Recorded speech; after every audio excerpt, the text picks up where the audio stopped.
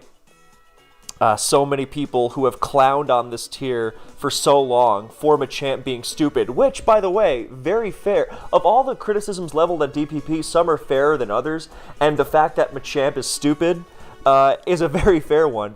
But for them to then go, actually, I think Machamp brings positives to the tier, I mean, all sorts of theories were flying through my head. People don't know what they want. The point being that it's good that we do not have this element of, cheese in the tier, because, selecting Machamp over another fighting type, like its most direct competitor, Breloom, is saying, yeah, I want the confusion, and I don't think it's a good thing. I mean, we banned Swagger, for God's sake. I don't think that Swagger is a bad ban, so I'm perplexed. I mean, there are all sorts of motivations, and I could ascribe them to people with varying degrees of accuracy. I don't know. I get the idea, the idea that people don't know what they want, and they like being contrarian, or, they like abusing Machamp themselves because they're like, you know what, if I face a better player than me, I can always just Machamp them. I do think that's kind of a motivation for a lot of people, because that's the whole point about Machamp and, other nonsense. Why keep it around? Oh, well, if I ever face someone I'm not confident in, I can just raise the RNG very reliably.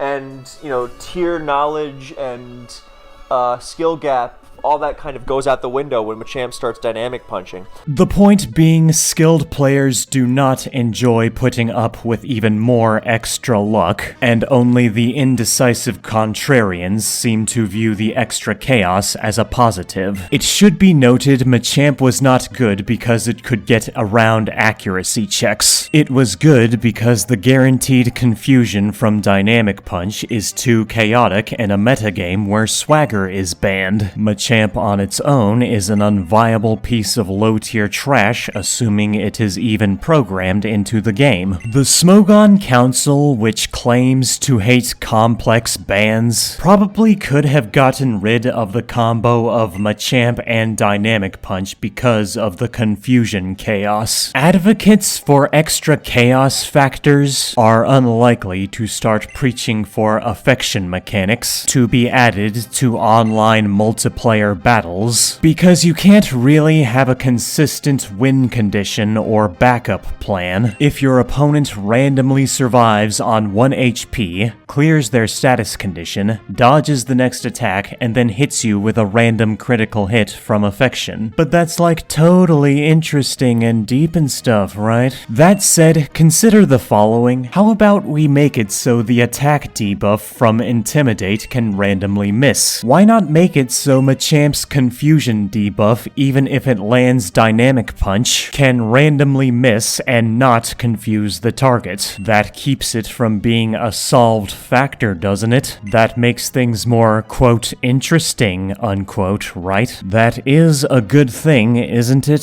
Some people will try to argue that the games of Pokémon and Yokai Watch are different. The thing is, they can be different in levels of quality too, and it's very easy to argue Yokai Watch handles a lot of these things better. It doesn't really matter if the system is different if it is ultimately different by being a superior experience to engage with. These games all being monster collector JRPGs with a good number of them being for kids merits enough similarity and analysis. As the YouTuber Cami Meal T has put it, playing a wider variety variety of games offers insight on elements that can be used to make a better experience. And so I spread the same message to you all as well. Play lots of games. Analyze the mechanics for what works and what doesn't. Regardless of the outcome, I'm sure you can come across some kind of takeaway for ideas that would work in another game you love, even Pokémon. After all, Pokémon's legacy involved doing the same thing, and we got trading out of it. If you like Pokémon trading, then be grateful to Pokémon developers for playing other games, seeing other ideas, and trying to make a better experience out of those ideas. So with all this talk of buffs, debuffs, durations, and applications, what will I do with all this knowledge? My goal is to have it so that a bug family unity would allow buff and debuff mechanics to be even stronger. I'd make it so that you could stack to bigger numbers from the adaptability and pestilence that bugs are often associated with. Let's say we have proper team building of at least 3 members of the bug family on a team. They can all have different elements, so the team is not totally weak to any one element. We have them have different roles, so we can balance our offenses with fighters and rangers, and defenses with healers and tanks. Thanks to the bug family unity, if any monsters used a 10% strength buff on an ally, that strength buff would instead add another 10% and be a 20% strength buff. If our party were to use a 10% defense debuff on the opponents, the bug unity would put it at a 20% defense debuff. With a full team of 6 bugs, that would add an additional 10%, giving us a 30% strength buff and a 30% defense debuff. In essence, it'd be as if bugs as a whole would have something akin to Quiver Dance and Sticky Web on a wider and more exploitable scale. I also intend to do things the same as Yokai Watch, where buffs are temporary and debuffs stay until they are cleared. With the power of poetic license, we can give bugs some unique gameplay to stand apart from other monster families. In my Dragon Family video, one thing I neglected to mention is that I would need a good distribution of the roles to make use of that unity. In Yokai Watch games, the Brave Tribe isn't strong just because of the strength buff. A lot of members of the Brave Tribe are physical attackers with high strength to make use of that buff, giving the player plenty of options to build around it. In the vein of that same game design, I've made sure to design and distribute a good number of Dragon Family monsters to have respectable high strength stats, so the player has options to make use of and build around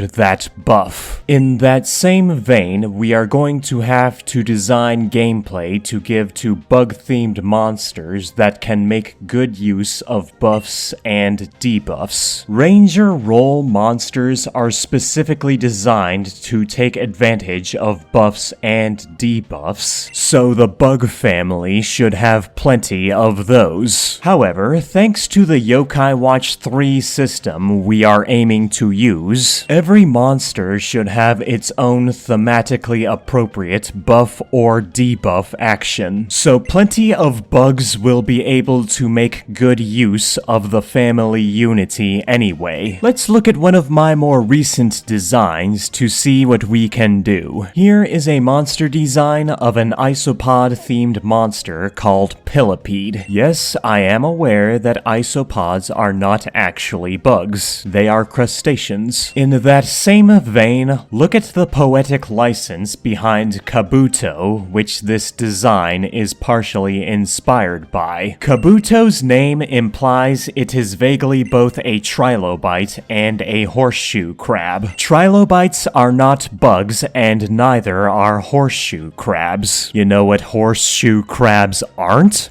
Crabs. They are part of the subphylum Chelicerata, meaning they are more closely related to spiders, scorpions, and ticks. None of those animals are bugs or insects either, but Pokémon will classify plenty of spiders, scorpions, ticks, and even centipedes as a bug anyway. It makes enough sense for them, so I have no qualms doing the same. With Pillipede, we have it as a tank roll bug, but that doesn't stop it from making good use of a bug family unity. Its buff action buffs the defense stat of an ally by a mere 10%. If it were to use its buff action in a bug family unity, it would boost that 10% to 20%. If all 6 members of the party are bugs, then that buff action would be boosted further into a 30% buff to an ally. Hopefully, it will allow for even the smallest buffs and debuffs to have greater value. I am hoping that with this gameplay and these systems, that I can avoid a lot of Pokémon's bad game design, where so many bug monsters are so pointlessly weak. Why am I so confident in these ideas? Well, it's mostly because Ledian exists. Ledian's entire identity is that it is the most backwards designed monster in terms of its gameplay. You do not have to go far to find passionate Pokémon fans wanting to fix this thing for having no real offensive capabilities despite its lore, flavor, and inspirations suggesting that it should be good at fighting. Reminder once again that part of Pokémon's design philosophy was using ideas from games, shows, and movies the developers loved as kids. It is by no means a stretch to say that Pokémon is an Ultraman, Dragon Quest, and Kaiju fan game. Pokémon is incredibly derivative, and that is a fact stated plain as day from its creators. And since I have a ton of fun using that same design philosophy, I intend to do the same. So, if you know which piece of bug-related media these guys are referencing, then you are a cool person in my book. In the same vein as how this ladybug monster was based on a childhood memory, so is Ledian being based on a Sentai or Tokusatsu. Massive regards to my good friend John Flan, contributing his impeccable artistic talents towards my project. Without him, these designs would not be as good as they are. Unfortunately for me, I am also shackling myself with the grave mistake of wanting to give my ladybug monster unique and interesting gameplay to go with its design. I will have to live in shame from the criticism that this monster design will not be as memorable as Ledian, because its gameplay isn't going to be confusing and utterly disappointing, and will actually consistently flow into its visual design. I'll be making a monster that people won't be able to complain about, because I won't be giving it gameplay that doesn't make sense. Somehow, I think I will manage. I care a lot about making monsters unique and fun, for each monster to understand the power that's inside, so I'll try to put that care towards my goals and passions, especially since I love bugs and care about them.